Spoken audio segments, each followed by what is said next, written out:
მოდის და ძლიერი იყო ჩვენი სოფელი. იცით რომ აქ იცისებოდა ხორბალი, იყო ბევრი ფერმები. გაძლიერებული იყოს მარტო ჩვენ ორი ოჯახი კი არა. მოგმატებოდნენ ბევრი კიდევ და ყოფილი ვიყავით ერთად. და ღმერთის წყალობით რავი შეისმინოს სხვამას და მოვიდეს და დაგვიდგეს გვერდში. გაუმარჯოს ჩვენ სოფელს, დალოცოს უფალო.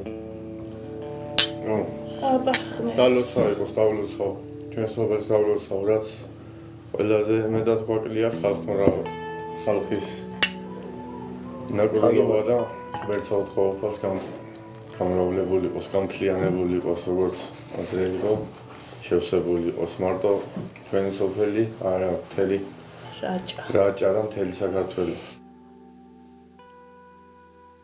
25 ოჯახი ვცხოვრობდით ამ სოფელში და რომ ვითვლიდით ჩემი პატარობის დროს 130 სული იყო ყველგან. მთელ სოფელში 130 ადამიანი დიდიან პატარიანი, ესე რომ ვთქვათ. აი ეს 130 ადამიანი ძალიან ბევრს ნიშნავდა, მახსოვს, კალოობაც მახსოვს, პური მოდიოდა, ილეწებოდა და ძლიერი სოფელი იყო ძალიან. ეხლა ვართ ორი ოჯახი, დედაშვილი არიან აგერჩემ მეზობლად და ჩვენ. ზაფხულობით კი მოდიანო, მაგრამ მიწისძვრების შედეგად დაენგრათ სახლები და ბევრი ვეღარ მოდის, ვეღარ აღადგინა. ორი ოჯახი ვერ ძლებთ ამდენს, რომ სოფელი გავმართოთ წელში.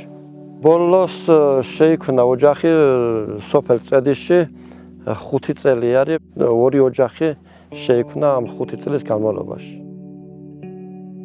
უკვე ჩვენ თემში ხო არ მახსოვს რომ ვინმე დაოჯახებული იყოს მეტი.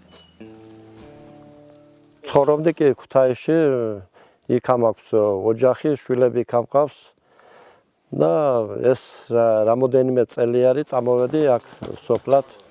ძირითადად ჩვენ გვაქვს სოფლის მეურნეობა, წვრილფეხი, მსხვილფეხი. აი აქ იბოლება ჩვენი ლორი, რაჭული რომ იტყვიან ერთვის განმავლობაში უნდა იბოლოს ეს არანაკლებ ყველა ხეს არ ახმაროთ, იმიტომ რომ ზოგი ასჭავებს ლორს და წითლად რო გამოვიდეს და კაი ბოლი კონდეს, ხმარობთ სხვადასხვა წიფელას ახმარობთ, ტყემალს ხმელ ტყემლებს, რომლებიც უკვე უვარგისია ტყემლები იმას ვჭრით და იმას ვწვავთ და აგრეთვე წიფლისგან. და აგრეთვე იბოლება ქათამიც, შინაური, ბატი, იხვი.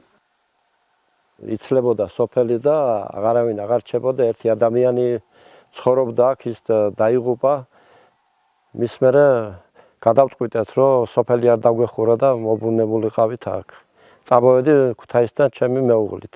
მამა ჩემი რო დაიღუპა, იმის შემდეგ იკეტებოდა სოფელი, მაგრამ ჩემი ცხოვრობდა მარტო აქ. მეც იმნაირ ასაკში ვიყავი, არ მქონდა ახლა მთლად მარტო გამოცდილება სოფელში, ცოდნა უნდა ყველაფერს. მე რაკი ბესომ დააპირა დარჩენა. რაკი ორი ოჯახი ვიყავით, მე წონში რა უნდა მეკეთებიოს. წამოვედი ხო და ვცხოვრობ ეს მე-6 წელია. მეტნაკლებად გამოგვდის ხელით, შრომით, იმით რაღაცეები, მაგრამ ძნელი არის, ზამთარია ძნელი.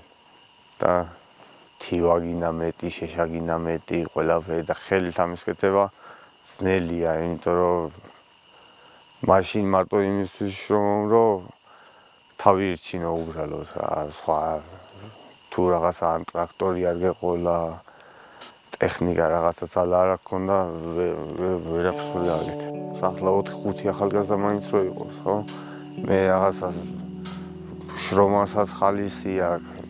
ორი კაცი ვართ ახლა მე და მესო. სალაპარაკო თემაც აღარ აქვს ორ ადამიანს, რომ ილაპარაკოს სულ რაღაცაზე.